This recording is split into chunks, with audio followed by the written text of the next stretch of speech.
What's up, you guys? Teddy Striker here, and this Saturday we have the return of Colby Covington, who's taking on Joaquin, new match of Buckley, and this card is actually pretty good.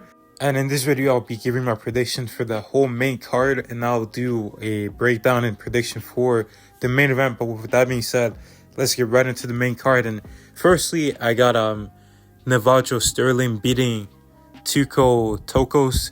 Then I got Adrian Yanez beating Daniel Marcos.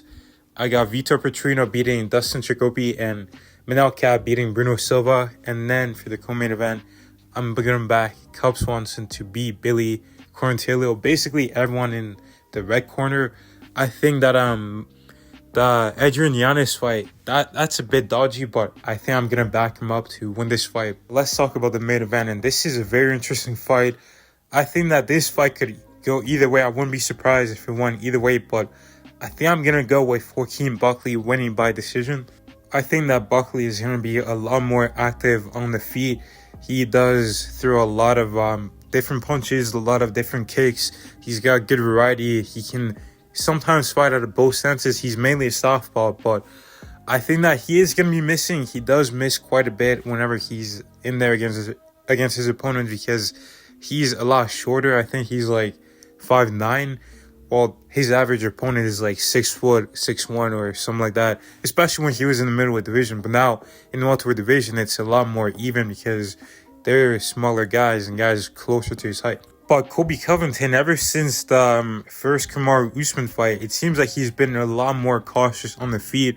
You see him keep his hands up real high. Before, he was like a bit more like loose. You could see at the first Usman fight, he had his hands down low. He wasn't really too worried about getting hit because obviously no one could really put him down. You know, he showed an incredible chin. He wasn't getting rocked up until that first Usman fight, which he ends up getting TKO'd in. And after that fight, he fought Tyron Woodley. You can see Colby was real patient on the feet, kept his guard real high, and he did the same against Kamaru Usman in the second fight. And I feel like that kind of cost him that fight. It was really close, but Colby was just like really hesitant at times, just keeping his hands up high. He dropped the first 2 rounds by not doing anything. Then in rounds 3, 4, and 5, he started to let his hands go, and he had a lot more success.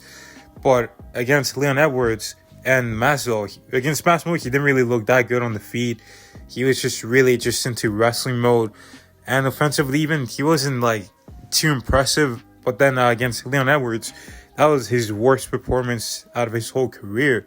And if that's any indication to how this goes, then Buckley will put him out.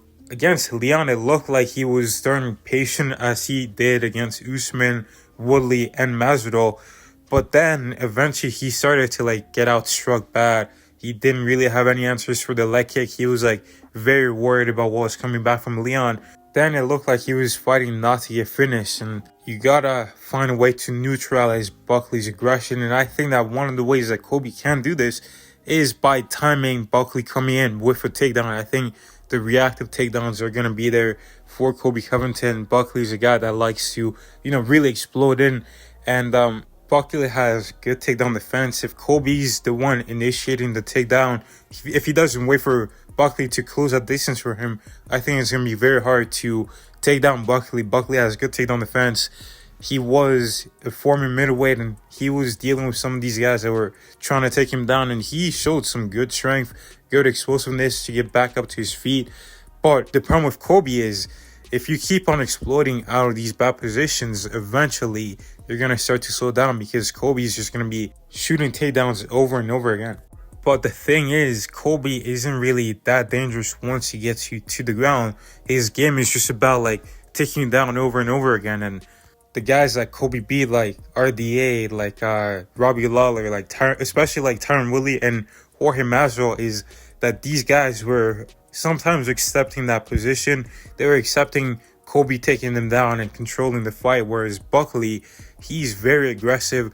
He's looking to finish you, and he's not going to accept just getting taken down over and over again and accept you just holding him up against a cage the whole time. He is going to be looking to fight out of those positions, break free, get back to the striking, and unleash some bombs on their face. And on the feet, I think that Buckley's going to be looking for head and body shots.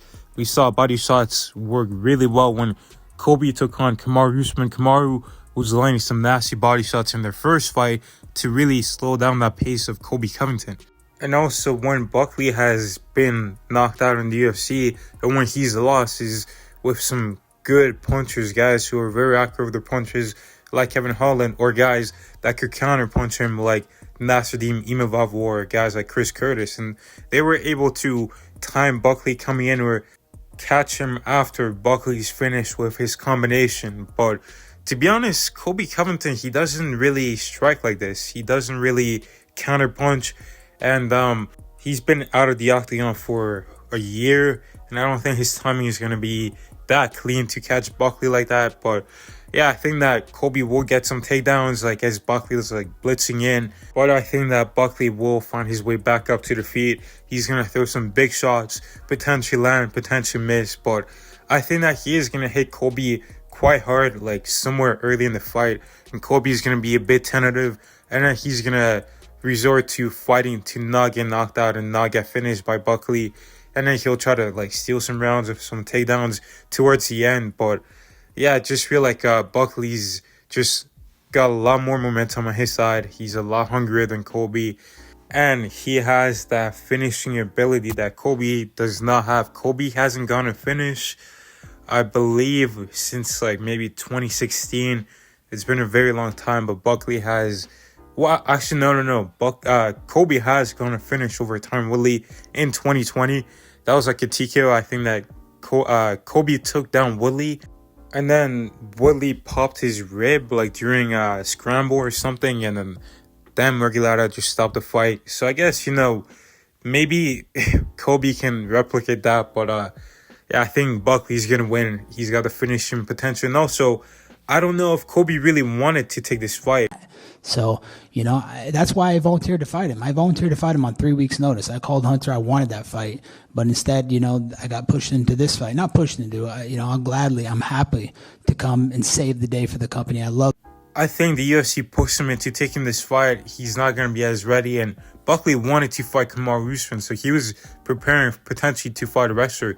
I know he was supposed to fight Ian Gary, but he might have been training to take on a heavy wrestler in Kamaru Usman. But I think that Buckley wins this by a unanimous decision. Let me know what you guys think about this. Do you guys think that Buckley is going to beat Colby Covington? But thank you for watching, and God bless.